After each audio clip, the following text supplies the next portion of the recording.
Hello, everybody, and welcome to another Faster Masters Rowing Radio. I'm Rebecca Caroe, and this week, as ever, I'm joined by Marlene. Hello, our Faster Masters. Welcome. It's been quite nice having a kind of weekly schedule, but before we kick into the detail, let's just do a little bit of housekeeping. As you all know, this podcast wouldn't be possible without our wonderful sponsors. And so first, I want to say a huge thank you to William Mahoney, who are shirt makers. They make quality shirts for athletic bodies for gentlemen. And so if you have a man in your life, or you are a man, or you have a friend who's a man, send them the link to William Mahoney. They specialize in high quality detailing, in style, in fabrics that they promise will change the way you experience clothes. Now, that's a promise that I hope they can live up to.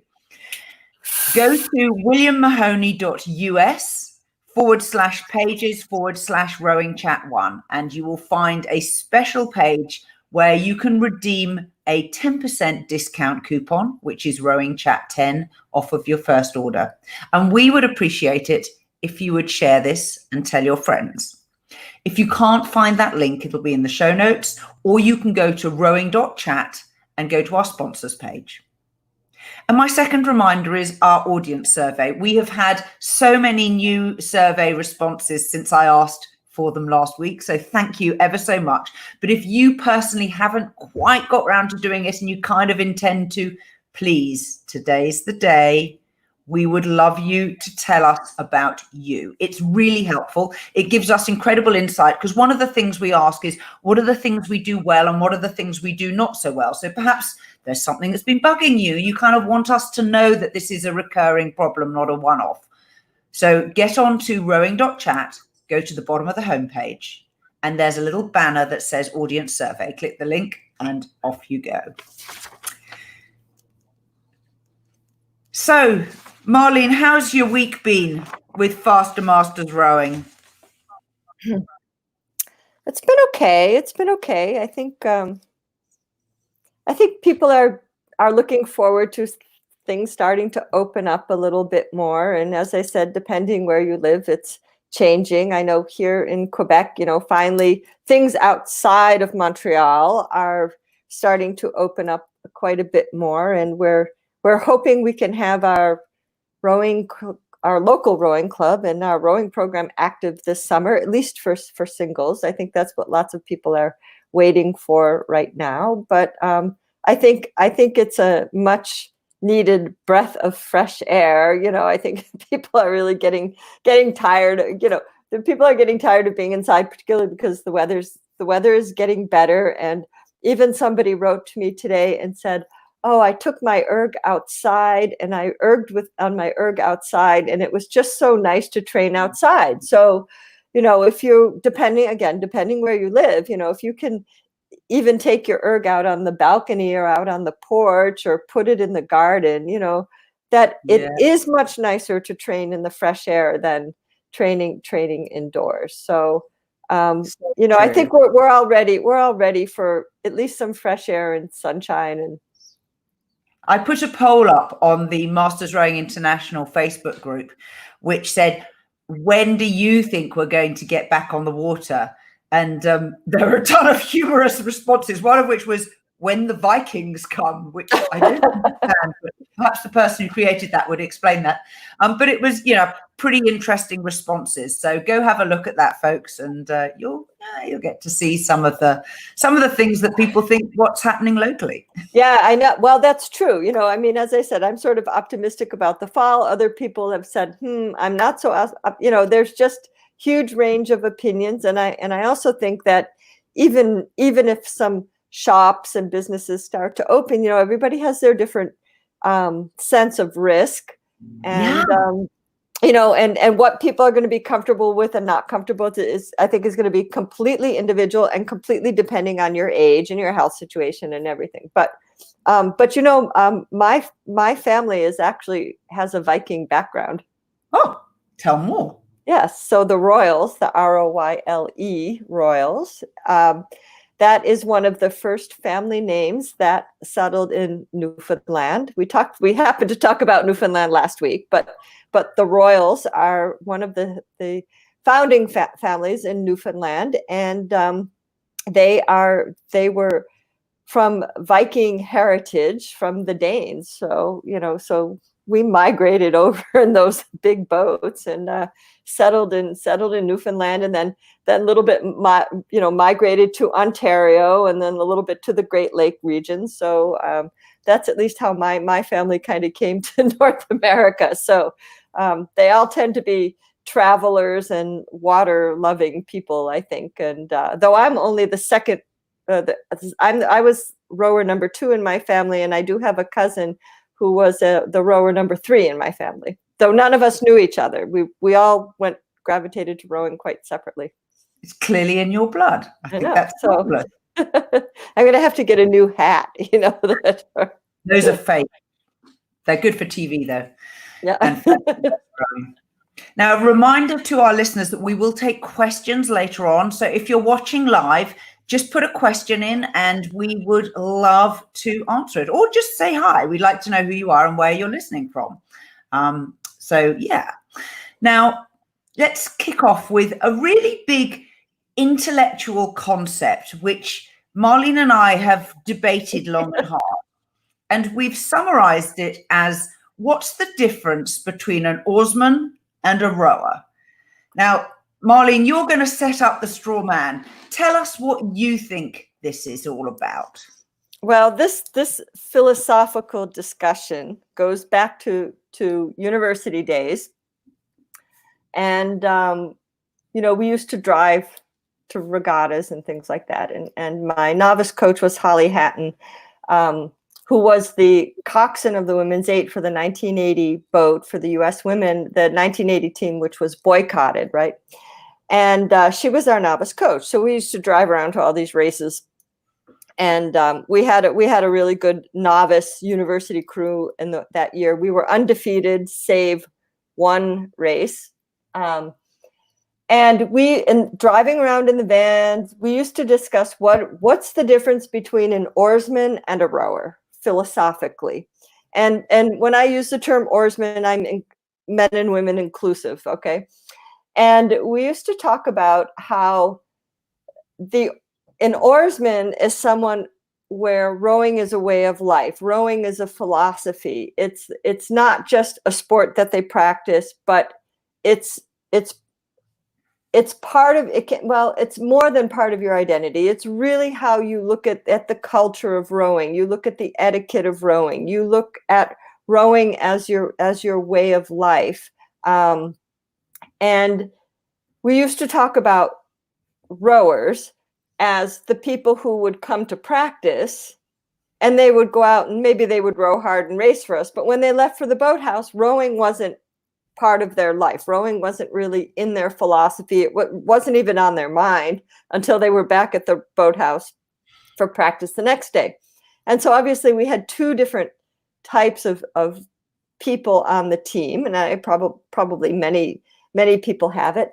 But we constantly, I've had this discussion for years and years. I had this discussion with many rowing doubles partners or rowing partners, that to me, rowing is so much about living the philosophy of being an oarsman, and there's so many things in the attitude and the etiquette. And so in this particular situation, when lots of races are canceled, among the athletes that I'm in communication with quite a bit, I can see who are the oarsmen by way of life and the ones who are a little bit more rower oriented. And I definitely don't mean that one is necessarily better than the other. They're just different.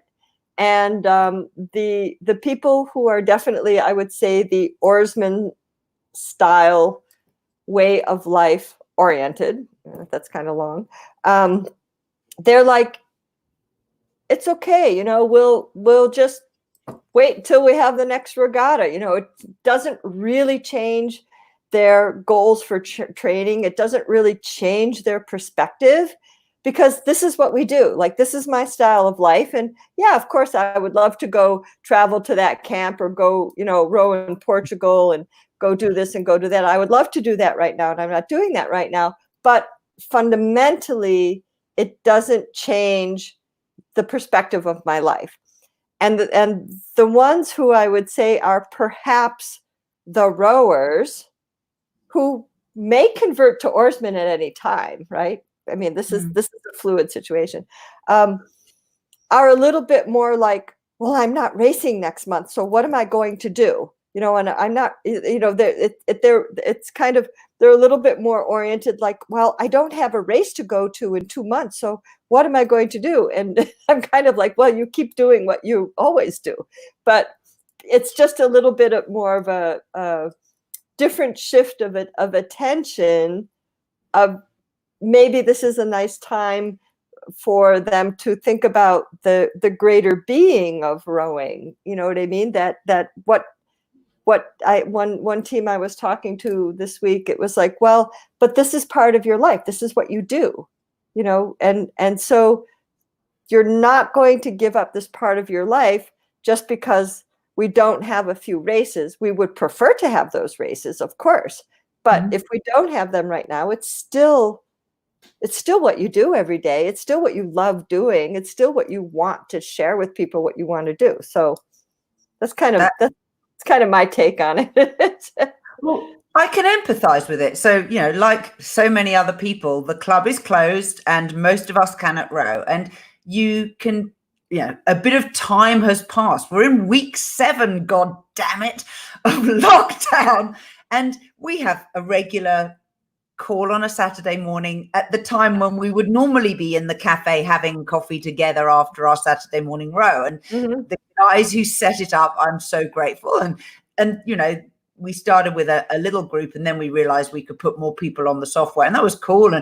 And the people who choose to show up are the oarsmen, because part of what they get from it's the revitalization, reconfirmation of the fact that we're all here together and we're doing our best with what we've got. And so, like, one of the guys has a single and he's on the water, and we're all a little bit jealous, and he was telling us how it was really windy and it wasn't a great outing, so we laughed at it. We empathized. We were like, we wanted to be there with you. And then, our little erg group, which I've talked about before, has 2 new members this week. People who've said, it's what I do and I would like to get back involved, and I have the means to, which is great, because they have an erg, but also there are people on that group who don't have an erg, and they just choose to exercise with us at the same time. That's a very good idea. Yeah, that's a very good idea. You can still do, lots of sculling squats, that this is possible. Get your elastic out, or do, whatever, right? So correct. So I think, to our listeners, if you have an example of the difference between oarsmen and rowers, let us know. Put it in the comments, because I think we should continue to collect these philosophical things, because there is something special about rowing, and I'm not just being precious about it. It's very much a mental game, so that when you meet another rower, you can instantly understand what basis of trust you might have together. And that, I think, helps in life. I love it in work when I meet someone who's a rower, because it just means there are so many things you don't have to explain. Right. That's true. That's true. Well, and I think it also, as part of our job as coaches, we ourselves kind of live the rowing lifestyle, but I also think in masters rowing, we have a lot of people coming into the sport with of different age groups, and they're from different backgrounds. And, your background in rowing is different if you started in high school and you rowed in university. And, most university programs have very, very formal training. Like, you learn how to carry the boat. You learn how to carry the oars. You learn how to get off the dock in 45 seconds. You learn how not to talk in the boat, right? That drives me crazy. But anyway, you learn how not to talk in the boat. You learn etiquette and tradition and all of these things that are also part of being a good crew. And certainly when you continue rowing afterwards, if you continue to compete, that goes on. And when you learn rowing at many different ages, in many different circumstances, whether it's a learn to row program, whether it's a friend teaches you how to scull, you learn about the sport. Your experience and your entry into the sport is different. And so I do think that it is an important, everybody has full potential to be an oarsman or a rower, so that doesn't matter how you learn to row. But there are these elements of etiquette of rowing and mindset of rowing that you don't always experience if you're not part of a really organized club, or you haven't like lived through the grueling schedule of a highly competitive university team, which is in many cases very very very very strict and disciplined. So learning the etiquette, learning the mindset. And that's why some of those rowing books, the best rowing books that Rebecca has talked about, are great. Read biographies of other oarsmen, read historical things like about professional scullers like Charles Courtney and Ed Hanlon, and read Fairbairn, Steve Fairbairn, who's the father of modern rowing. You can get this ebook on Kindle. I put it. I published that. Yeah. And it was actually funny when you published that. It will give people more tidbits here. When you published that, I was like, oh man, that's really great, because like 10 years earlier, I had written to the publishers of the last paperback copy that his Steve Fairbairn's family published, a collection of his work called The Complete Steve Fairbairn, that was published in 1991 or 1992. And I actually wrote to the publishers saying that I would like to republish this book because this book isn't out of print. Is there any way that we can do it? And I never got an answer from the publisher. And then you and Peter Mallory published the Kindle version of some of the sections that made up that book. So, things like that are really precious reading. And this week I pulled out Modern Rowing by Paul Wilson. Now that is a book probably many people don't know. What date was Modern Rowing? 1969. So very modern. This book was published in 1969. It's called Modern Rowing by Paul Wilson, where he's writing about the international modern style, the Ratzeburg stroke. And I was listening to a rigging talk by Jim Dietz on U.S. rowing, and he mentioned, in Paul Wilson's in Modern Rowing, he says da da da da da da in the rigging chapter, and I'm like, oh, I have that book, so I went and pulled that book out. I've been reading that book at night, and it's been so refreshing just to go back into like some real, like somebody who's like really gutsy rowing and knows rowing, and like this is why you've got it. I mean, I'm reading the rigging chapter, so it's kind of like reading grammar at night before you go to bed.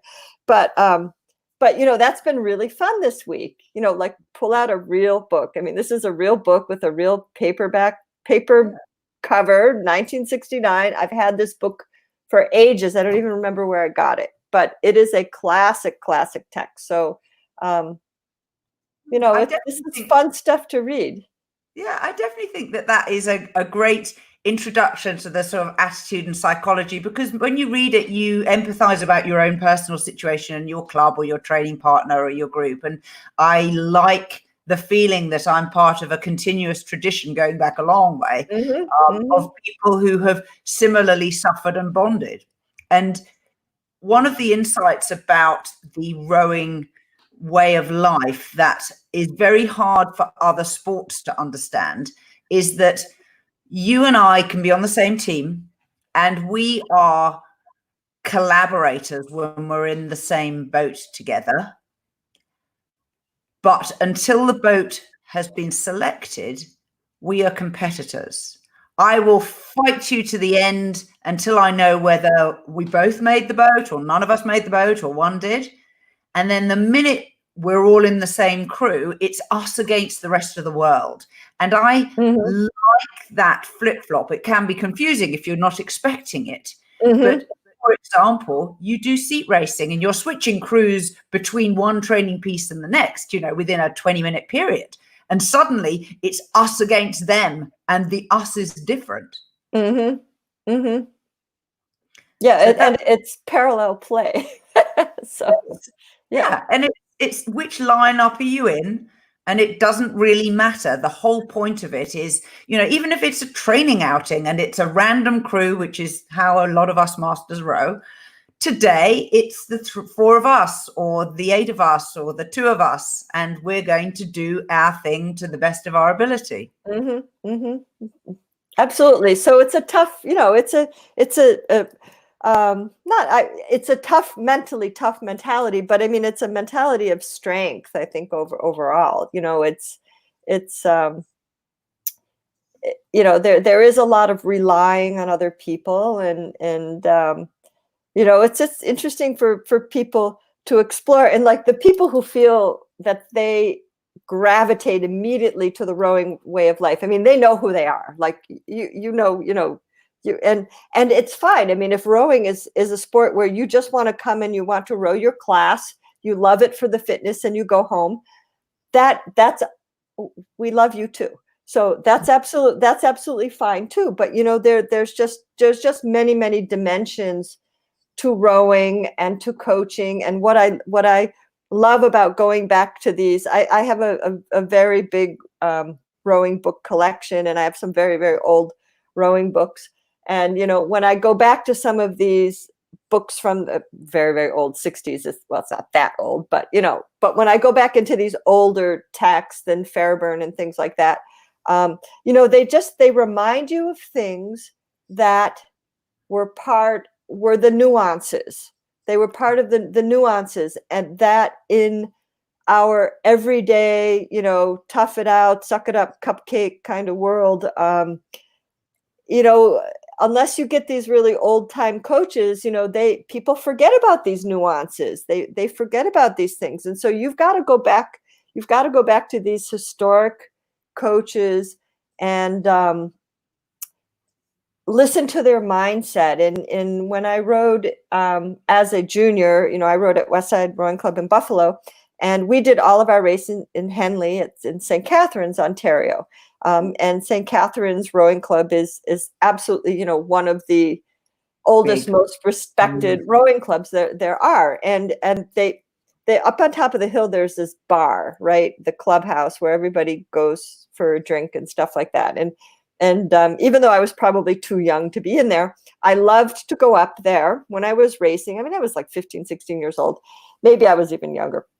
But I loved to talk to the older rowers. And, and many of them had been professionals, and these are, like they were coached by professionals. And so you meet these coaches, or many British coaches, you meet coaches who were coached by Arlott, and who were coached by people who, I mean, and like Arlott was coached at Northeastern for many years, and he was Larry Gluckman's coach, for those of you who know Larry Gluckman. And, so like there are continuous chain, isn't it? It's a handing down, like a family tree. But there's, there's these incredible insights you get from the guys who were professionals, who earned their living to make boats go fast. And their nuances. So, and if you pick up some of these books, they're quite interesting to read, and inspirational, and kind of open up this other dimension, which is, more than just erg scores. You know what I'm saying? So it is. My husband was coached by and coached alongside Harry Mahon, who's a sadly deceased legendary coach who coached Great Britain. He coached in South Africa. He coached in New Zealand. He coached in Switzerland. And we rediscovered during lockdown a audio recording that he had given to a woman who was writing a biography of him.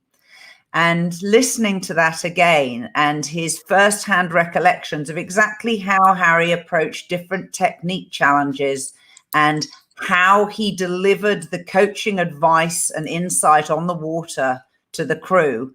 And I think I should be inspired to go back to Mary O'Sullivan. If you're listening, Mary, would you allow that audio recording to be published? Because it's very lovely to hear the recollection from someone who was actually there. Now, we talked a little bit about books, and now I'm going to do a little book plug for myself. So I write each year a book called Rowing Tales, and we've done 3. Each one is a compilation of a whole load of short anecdotes from rowers like you around the world. And the idea is that they're light reading, but they may give people the exact same insights that Marlene was just so clearly articulating. I'd like to read today a story from Rowing Tales 2018. Now, if you're interested in any of the books, they are all on Amazon. And this is a story submitted by Henry Trotter. It's called Easily. In 1984, I was a member of the British Coxless 4 that was selected for the World Junior Rowing Championships. We were the top crew in the country. At Henley Royal Regatta, we were entered into the Visitors Challenge Cup, which at the time was for educational institutions, mostly universities. There were 23 entries for the draw of 16, and they made us qualify because we were unknown local schoolboys. In Bow, we had our youngest member, Adrian Spracklin, son of Mike Spracklin, a student at King James's College in Henley. James Blunt at 2 and myself at 3 were from Shiplake College, upstream from Henley, and at stroke was Lance Robinson from Sir William Borlaise's Grammar School in Marlow. Our coach, David Lister of Henley Rowing Club, was a motivational character, if ever there was one. He told us we qualified last, but we got in and we were improving. We'd been assigned a brand new boat by British Rowing, and we were still training our steersman, Adrian, who was not very experienced at the task of rowing and steering at the same time. He took us down to the start, and we went straight into Temple Island, completely smashing the front of the boat. I think we were the only empacker with a soft rubber bow ball rather than a hard one, after Mr. Lister had to patch it up for us. Lance then takes up the story.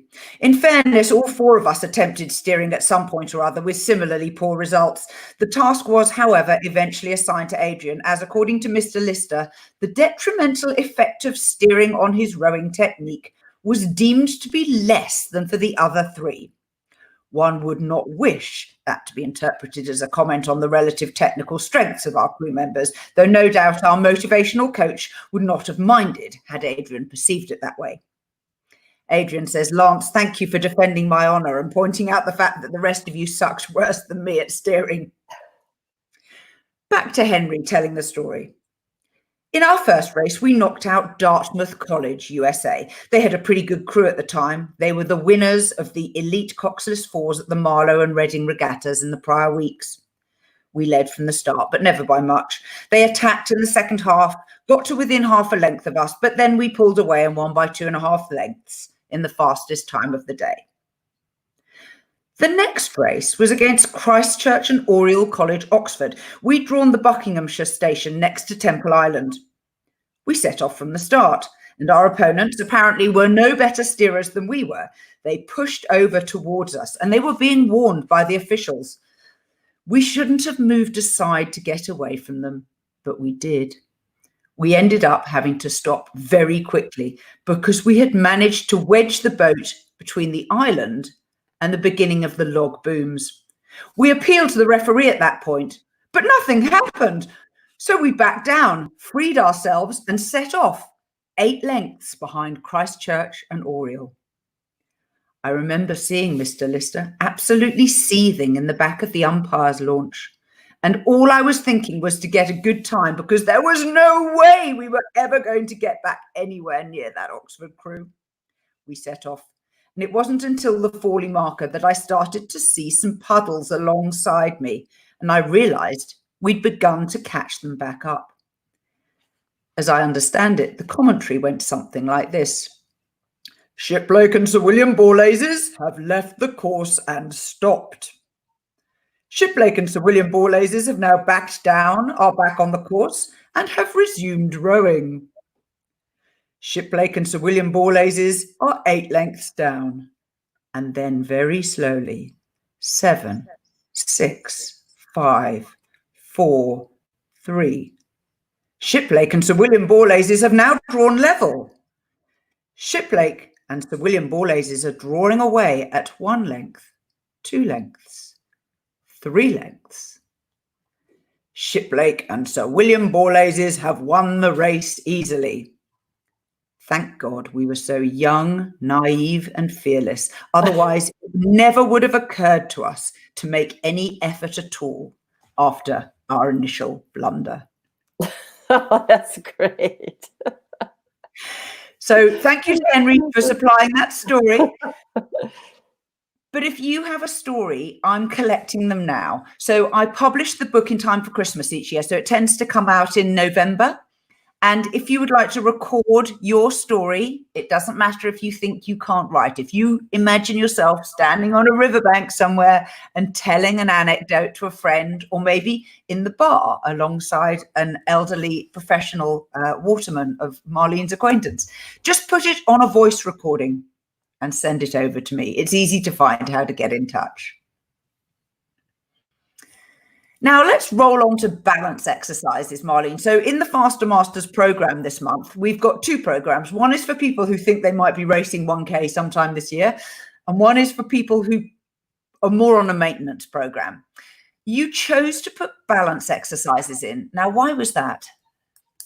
Well, since we're off the water, we are not getting the proprioceptive stimulation that we usually get when we're in the boat. And you can keep your vestibular system, your balance regulating system, you need to keep that in shape.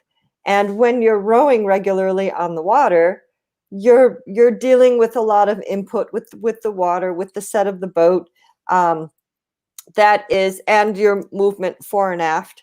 That is stimulating your vestibular system, and it helps to keep your vestibular system in shape.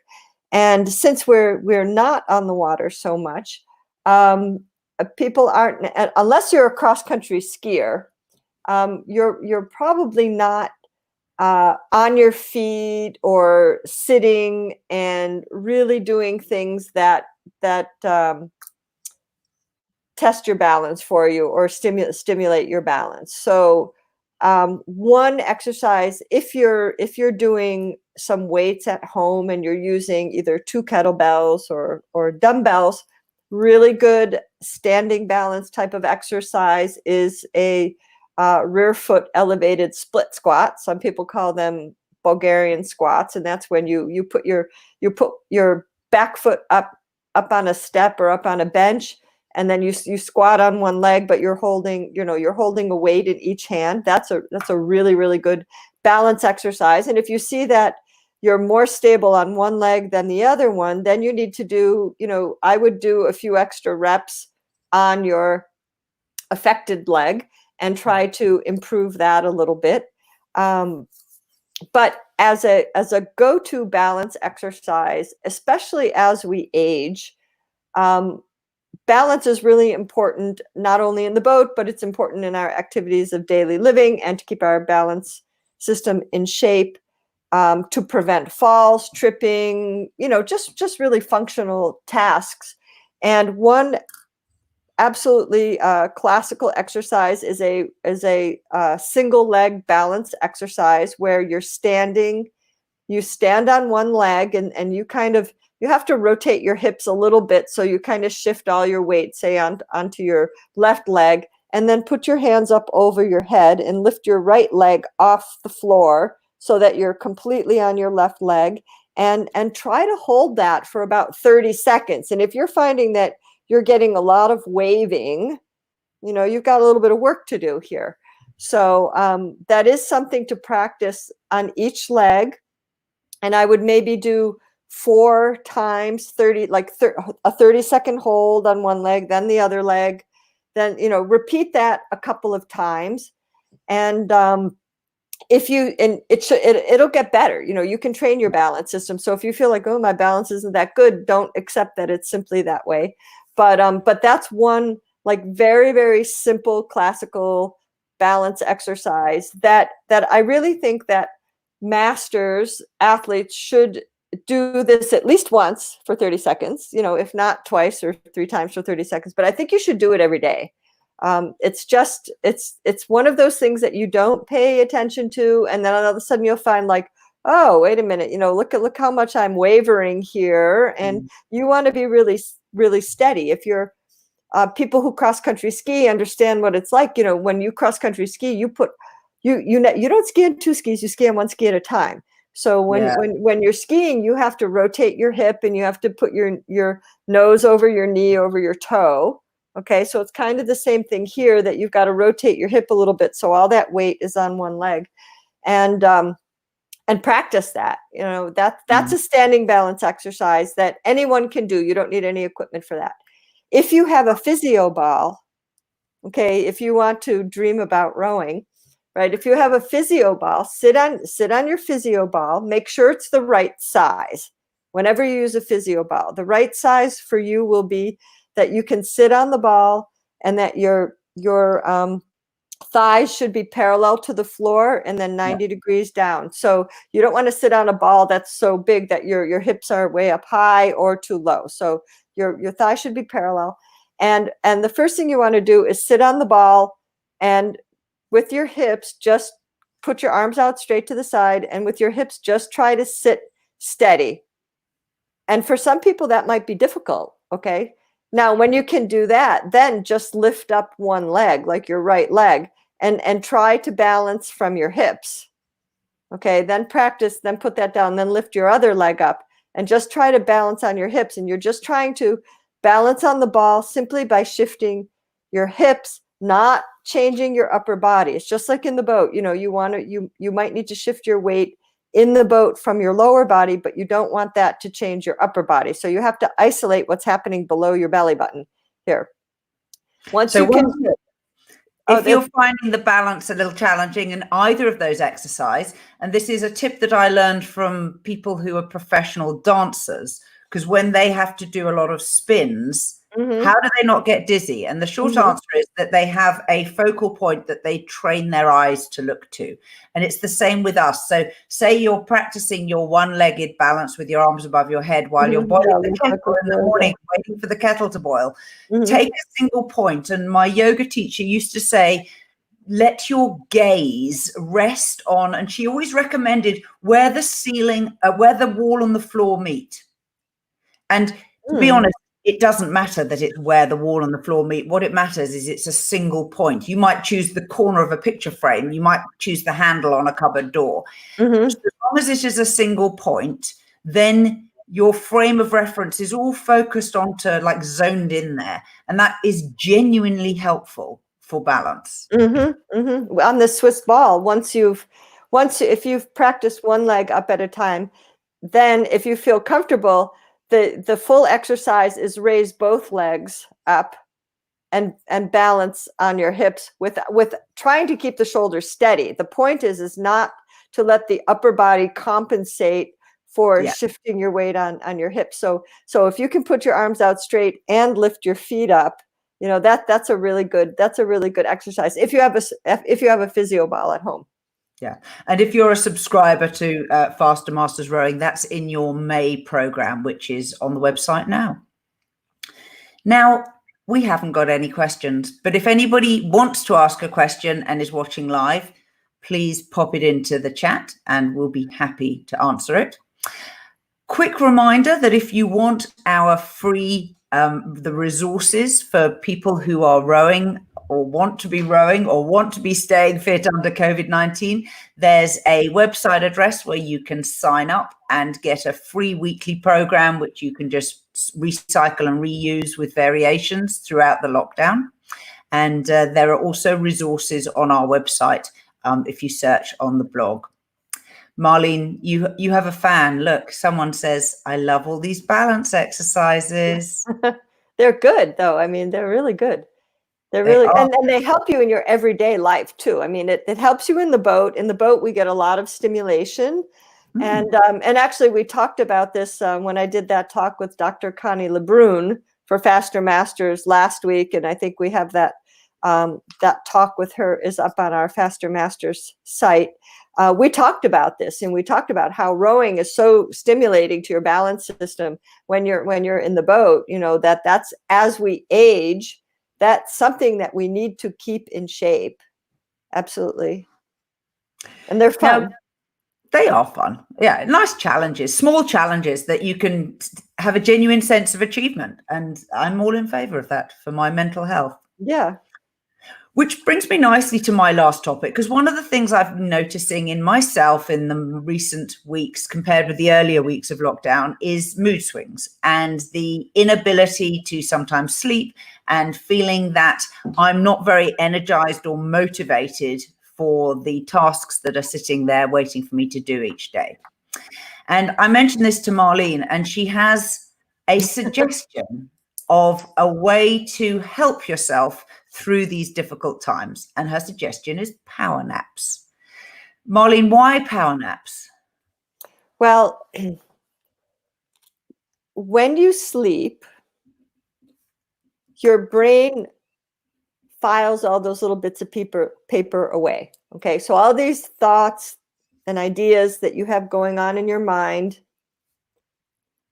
need to be put into their appropriate places, and that reorganization of your thoughts happens when you sleep. So sleep is incredibly important. Nighttime sleep will perhaps that'll be something we'll talk about at another time, but it's well proven that people who A students in school tend to get 15 minutes more sleep than B students, and B students tend to get 15 more minutes of sleep than C students do. So sleep is really important just for reorganizing, clearing your mind, putting little bits of all those little thoughts away, so that when you wake up, you can, that's the word I was looking for, type of thing. But during the day, you know, you maybe have 3 hours of really creative work before your brain kind of needs a rest. And power naps are excellent for if you're working now, you're doing a lot of writing, you're working at the computer, or you've done a workout and you just need a break before you kind of dive into some work. Power naps are excellent. And if you don't have a lot of time, one of the best little power naps is just you can lie down on the sofa, or you can simply sit in a chair and close your eyes, is count up to 20 and then count from 20 back down to 1. And that is enough time for your brain to kind of just to take a break, reset, and when you finish your little power nap, you'll be ready to go again. That's the shortest power nap. If you're not actually asleep, you're just resting your brain. In this case, you're just resting. It's sort of like a power 20 resting. But you know, if you're in a situation where you can actually lay down for 20 minutes, I mean, that's great, because when you're horizontal, your body really does rest in a different way from when you're just sitting, and you're sitting up and closing your eyes. And you know, you might actually doze off during this 20 minutes, but you're still a little bit conscious, because obviously you're counting. But that's something you can do, like if you have to wait in the parking lot in the car because the other person just went into the store, right? You can catch your power nap there. Or if you don't have much time. But little naps during the day, I think, can be really, really beneficial, just to reset your focus, clear your mind. Sleep is proven to provide those benefits, and you know, catching a little power nap here and there is great if you can work it into your day. But if you don't have a full horizontal type of power nap, you know, the little 20, counting up to 20 and down to 20 is a real little like power boost. I love it. That is such a good bit of advice. Thank you. Oarsmen are very good at sleeping, typically. Yeah. You often hear of people sleeping, waiting between races at regattas. Absolutely. Lying down, blocking out the outside world with some music and headphones. Put the blanket over your head. Yeah. That's right. keeps your focus. Mm-hmm. Now, I'm going to end with a little nice testimonial that we have had for our services from a couple of clients. One is Weybridge Rowing Club. We're very grateful for them. They've been taking input on board and working hard on the ergs to fix it, videoing each other. This is a crew membership that they've taken. So the whole crew are working together, and video analysis and individual recommendation is part of the crew training program. And then secondly, we got a lovely testimonial from an individual member called Chris from Ellicott City in Maryland. And he says, it can be a struggle trying to figure out how to handle master's training with bits and pieces of advice here and there. But with your structure, I can see that even in the first month, it's going to help out greatly. He says it's hard enough rowing, let alone making up stuff as I go along. So thank you, Chris. Thank you for the team from Weybridge Rowing Club. We appreciate you sending us your testimonials. If you're ready to start or thinking that lockdown might be ending where you live, do give Faster Masters Rowing a go. We will happily give you a refund if it doesn't fulfill your expectations. Just say that you heard us make that offer on the Faster Masters Rowing Radio podcast.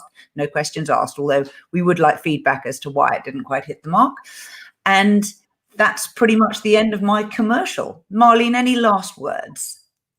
No, I think everyone keep on keeping on, and, you know, just keep living the rowing lifestyle, and you know, the races will come. But you have to be ready for it. So if you slack off too much, you won't be ready.